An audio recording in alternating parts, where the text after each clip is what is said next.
Syracuse basketball shot 50% as a team from the field, hit its most three-pointers of the season, and scored the most points in an ACC game in this campaign, and still lost. The 2-3 zone is in shambles. We got to talk about it. It's Locked On Syracuse, and it starts right now.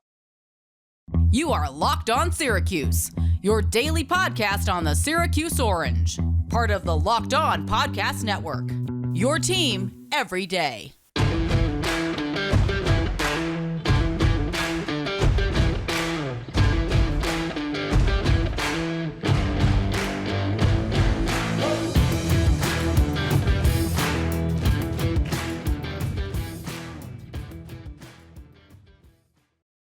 Hello and welcome into Locked On Syracuse. I'm Owen Valentine, back in the 315, and thank you for making Locked On Syracuse your first listen every day. We are free and available wherever you get your podcasts. We got a lot to talk about today. Syracuse loses by 17 to Pitt in a game that is basically throwing every off the cliff in terms of Syracuse fandom. It's bad. It is a dire situation, and the 2-3 zone seems to be where everyone's focus lies at this point in time, and I think it's rightfully so. The 2-3 zone might just be too outdated to succeed in today's day of college basketball, and a lot to mention it. A lot of people bring it into the conversation. First time, it's absolutely paramount that something changes, because this team has Syracuse fans forfeiting the rest of the season at this point in time. I sent out a poll before the Pitt game on Twitter, and I believe almost 50% said that they no longer care about Syracuse basketball this season. They're over it. They're done talking about it. They're done caring about it. It was 35% gave the who cares. Before the Pitt game, I should send a feeler out to see what that number has switched to now, but allowed over 40 3-pointers combined in the last three games. They've lost their last three. They've allowed 90 plus in back-to-back games. This team is struggling, and the defense is what is to blame. Offensively, the Syracuse basketball did more than enough to put itself in to win. The defensive side of the ball put Syracuse on death row and able to recover in this basketball game, despite what might be their statistical best offensive performance of the season. That is how bad the defense was they wanted in order to score points. It was bad. They scored 99 points. That is this game, right? 99 points. Syracuse isn't going to win games when things are 16 threes in this game. The program record for three-pointers for a Syracuse basketball game is 16.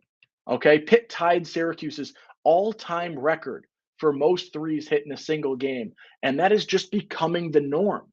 Teams are hitting threes against Syracuse at will, and that is good three-point shooting teams. It is middle-of-the-pack three-point shooting teams, and it is bad three-point shooting teams having the same exacties to get their fill from beyond the arc. It is awful, and I believe Orange Fizz tweeted it out during this game. This is like the 15th time this season that Syracuse has allowed 10 or more threes in a single game. Teams score at will from deep against the Orange. Blake Hinson was the big name in this one. He hit 6 threes. He was absolutely chucking 17 three-point attempts in this game.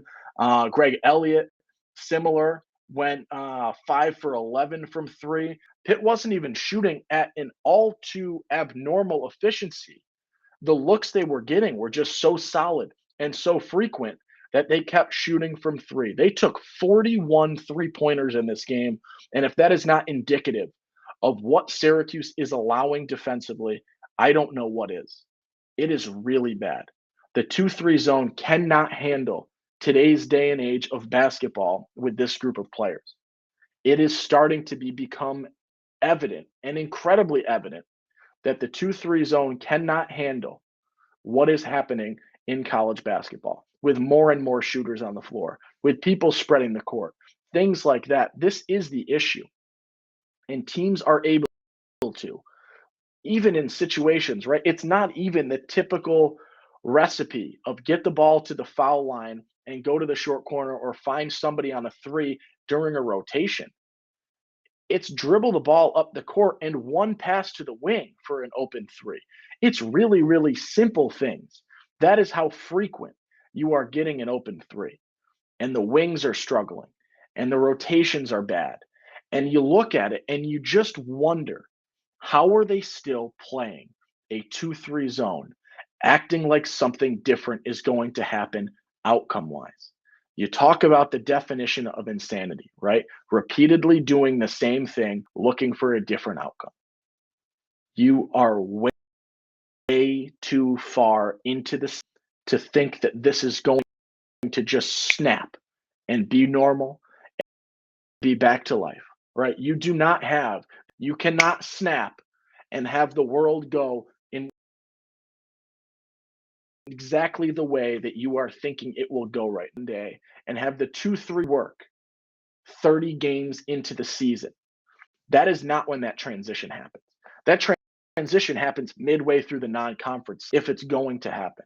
You are way too far into this season to be trying something else, to not be weighing other options, to not be seeking for an answer anywhere in the face of the earth. That is how bad this currently is. It's embarrassing. It's disappointing as a fan. It is disappointing as a viewer. Okay. I don't even think Pitt is that good of a team. And the announcers praising Pitt as if they are the next coming of, I don't even know what team to compare them to. That is how much praise they are getting. And is it warranted praise, or is Syracuse's defense that bad? I don't know. Jim Boeheim, post game, he is as defiant as ever. The 2-3 works. That is our defense. We play the 2-3 because that's the best defense we can do. We can't play man to man. Jim, come on. Consider something else. You cannot look me in the eyes and tell me that playing man to man is going to be worse in the 3-game stretch that we just witnessed than playing the 2-3 zone. You cannot honestly tell me that a man-to-man defense would produce what we just witnessed. You got to try it.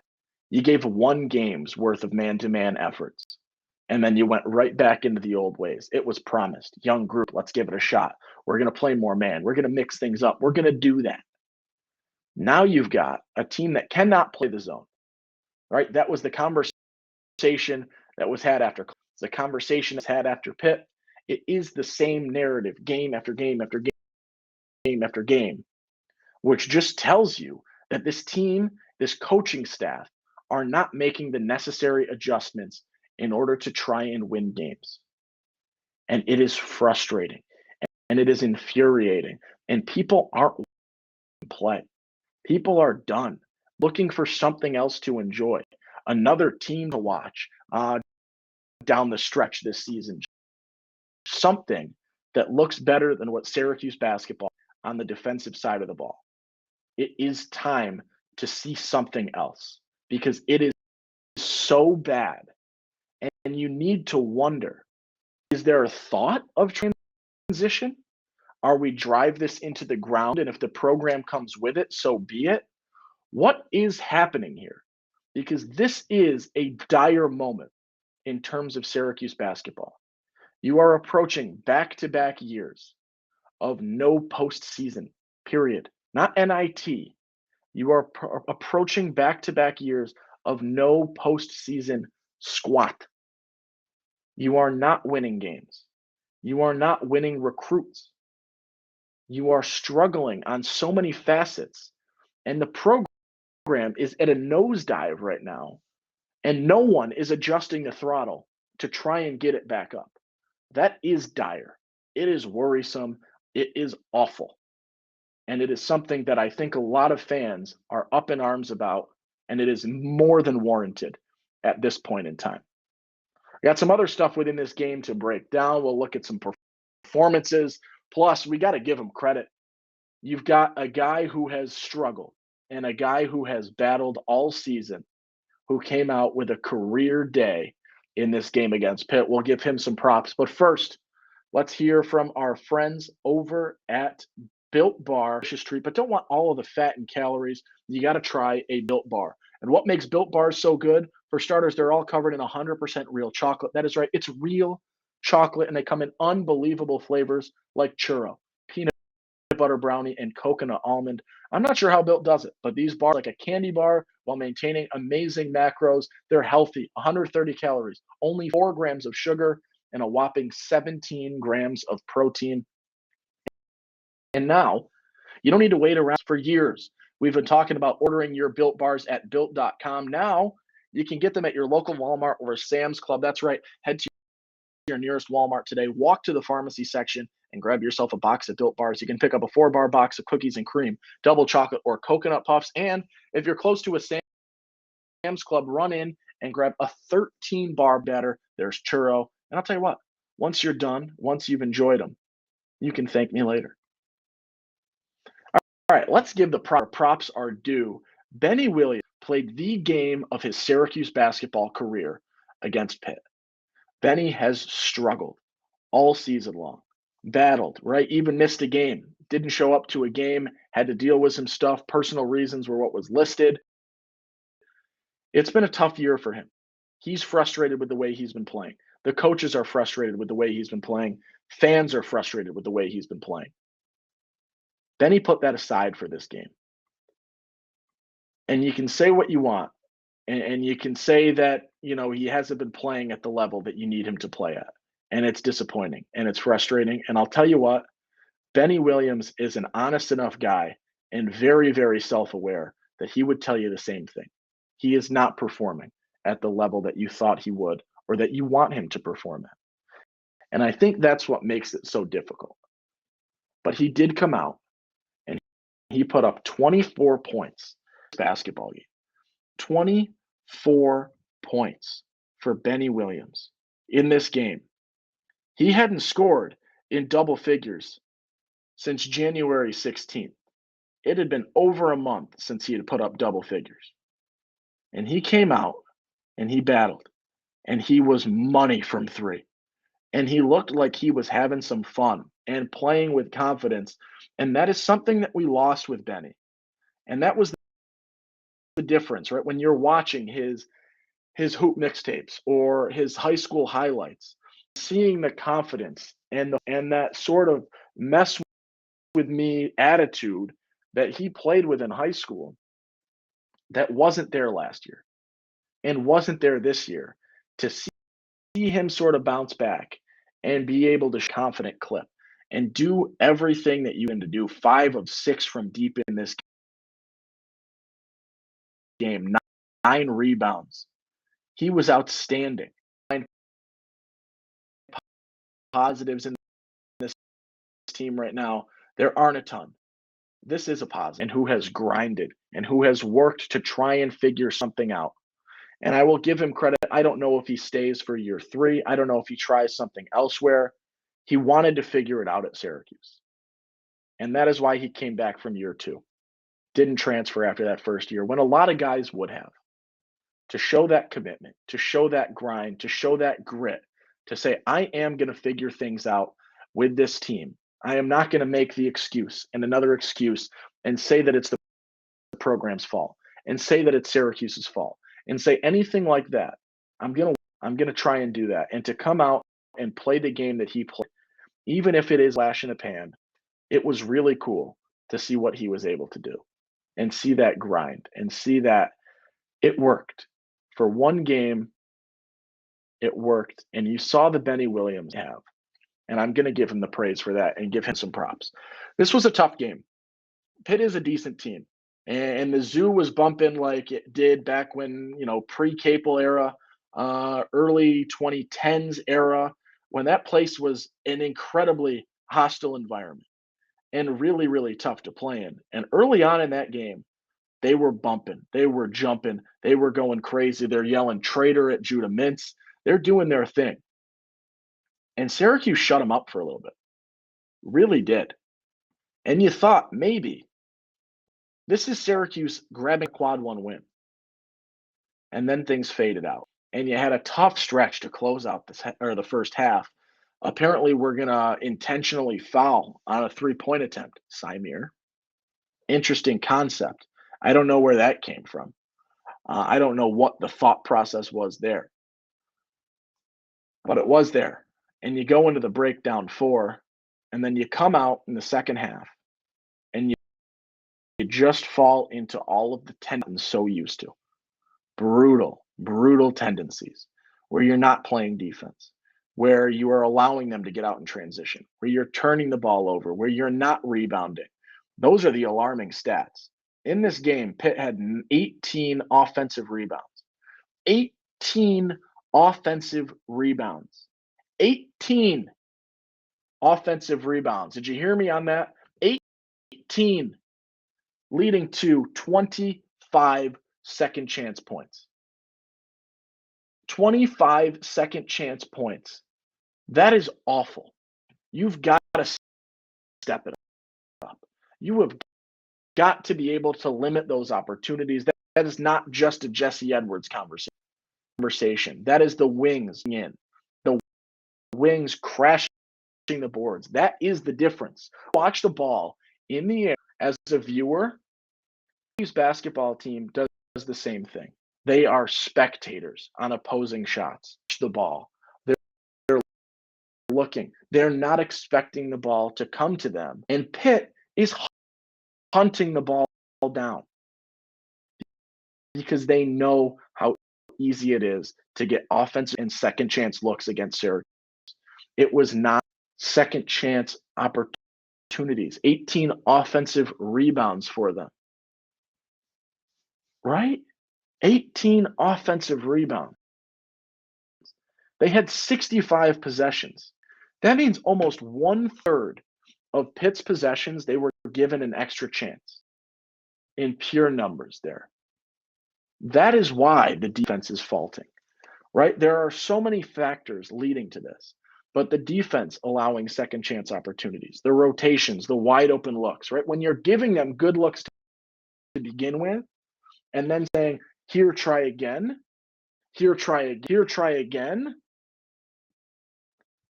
you're going to allow 100 points. You're going to allow 99 points. You are going to allow, how many points did Clemson score? 90 even? 91. Right? It's awful. Awful basketball right now on the offensive side. And that is what, when you're used to Syracuse basketball, you don't see. Right? When you think of Syracuse basketball, you think of a team that is playing staunch defense and shutting teams down and giving them nightmares.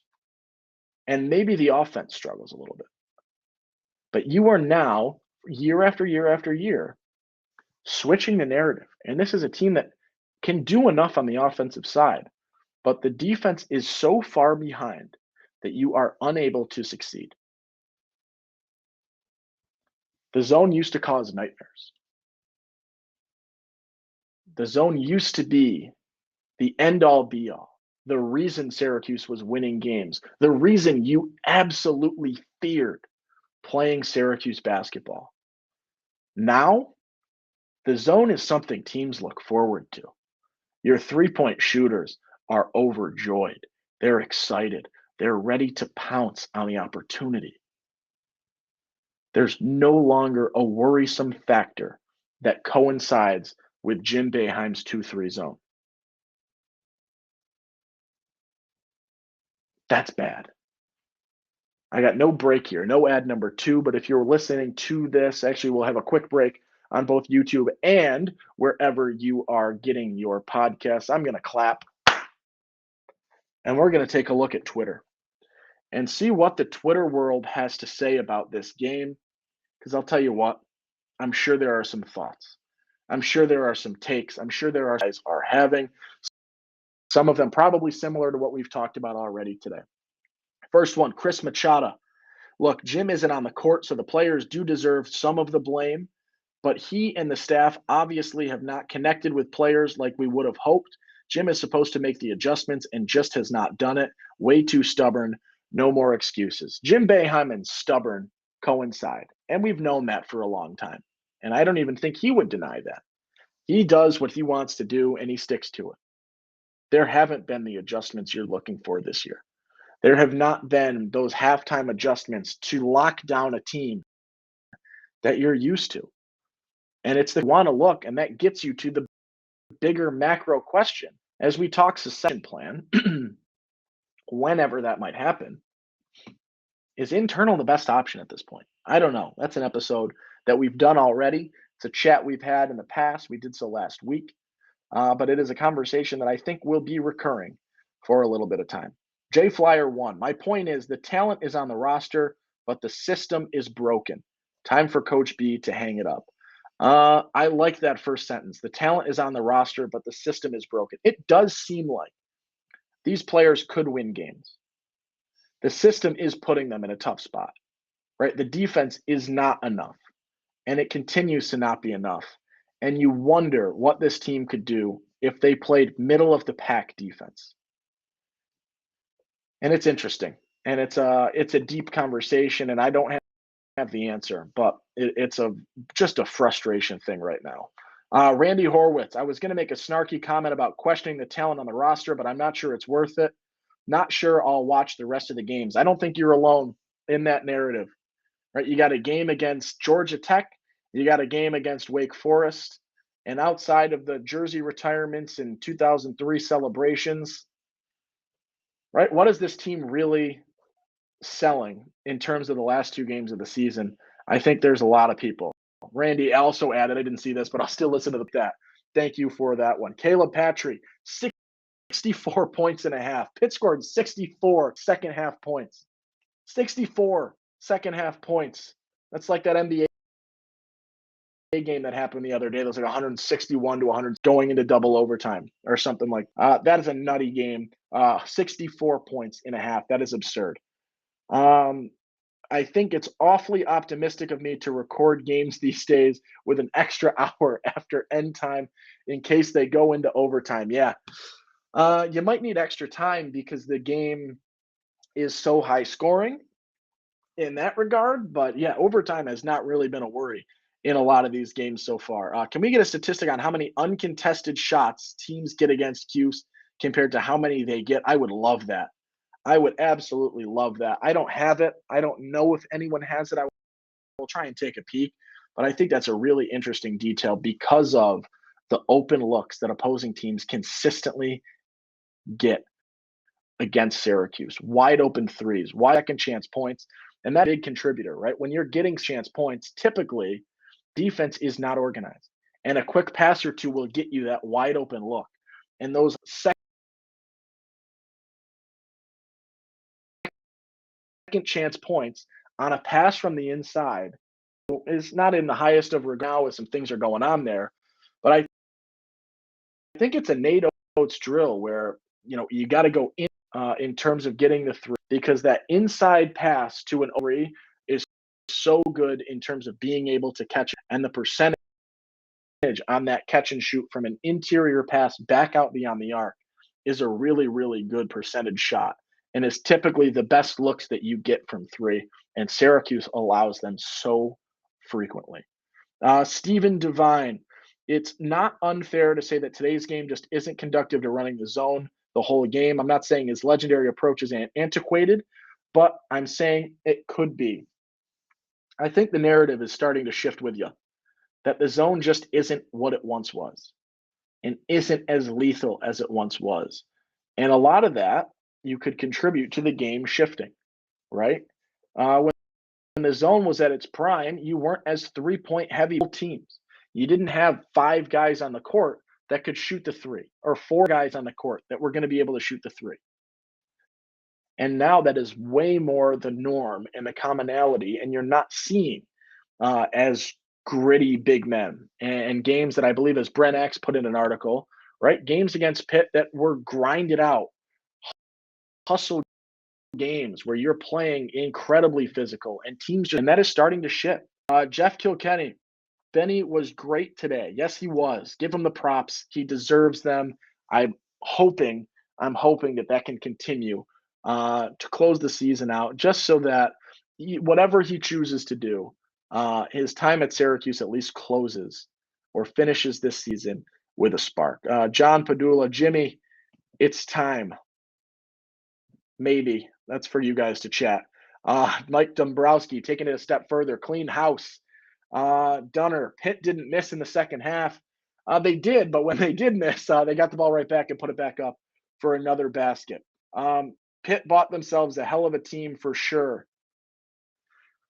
I don't know if they bought themselves a team, but they hit the transfer market about as good as anyone did in the ACC. Syracuse is going to need to take notes, try and do that for next season. Tanner Hayden, Benny had himself a day. It's 2023. Everyone can shoot. I was just saying this. The zone doesn't work anymore. It hasn't worked, and it's not working with this group, with this team. Last couple of seasons, it's interesting. I use the word putrid. B. Krell, 3 staunch status quo folks have to be rethinking their positions. More and more and more people are struggling right now. And Jim Boeheim threw that number. Want me to stay? That number can't be the same, even in his mind. I don't think it was right to begin with, but that number is dropping. And the approval rating is not where it needs to be. And that is something. Maybe I'll send a tweet out on Twitter at @LO_Syracuse, get some feedback on the confidence meter in Jim Boeheim as a head coach. Dave R4691. Jim has to go, takes no accountability, always blames players, and stubbornly refuses to change his approach while getting torched. So much talent on the roster, and he's setting this program back years. Oh boy. It's not a good state. The state of the program is not where you be. They have players, I think. They have some talent. They just need to get to the next level, and maybe that is a coaching thing.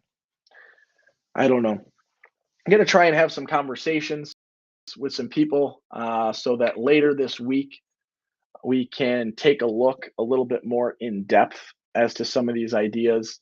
But yeah, there are a lot of hot takes, and takes that were hot at the start of the year are no longer that hot. There is a lot of confirmation as to some things that are currently happening with Syracuse basketball.